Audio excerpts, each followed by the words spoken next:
मी रणजित कासलेची माझी अंबाजोगाई येथे ओळख झाली आणि नंतर मी इथं पुन्हा बीडला ती असताना पुन्हा अजून इथं भेट झाली आणि भेट त्याच्या दरम्यान त्यांनी मला मुलाच्या शिक्षणासाठी एक 10 लाख रुपये द्या, मी थोडं अडचणीत आहे, एक 8 दिवसासाठी मी तुम्हाला देतो पैसे.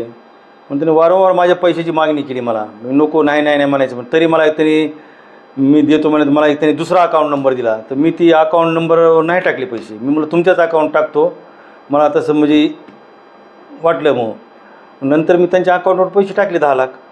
10 लाख टाकल्यानंतर मग मी त्यांना मागायला पैसे गेलो तर ती मला टाळाटाळच करायची. मी दिल्लीतच आहे, मी गुजरातमध्येच आहे, बाँड्रीवरचं आहे, तपासातच आहे.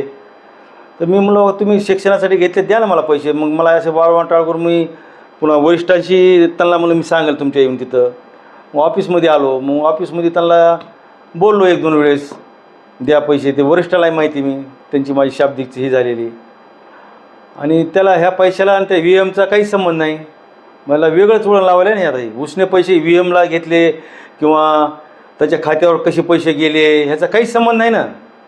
त्यानं शिक्षणासाठी लेकराला पैसे गेले तर ती कुठल्या ह्याच्यात फसला कुठं, ती कुठं काहीतरी टाळण्यासाठी हे पैसे ह्याला दिले त्याला दिले असलं जाणून बुजून ती विनाकारण तिसरंच बोलायला आहे. रोकठोक महाराष्ट्राला सबस्क्राईब करा आणि बेल आयकॉनवर क्लिक करायला विसरू नका.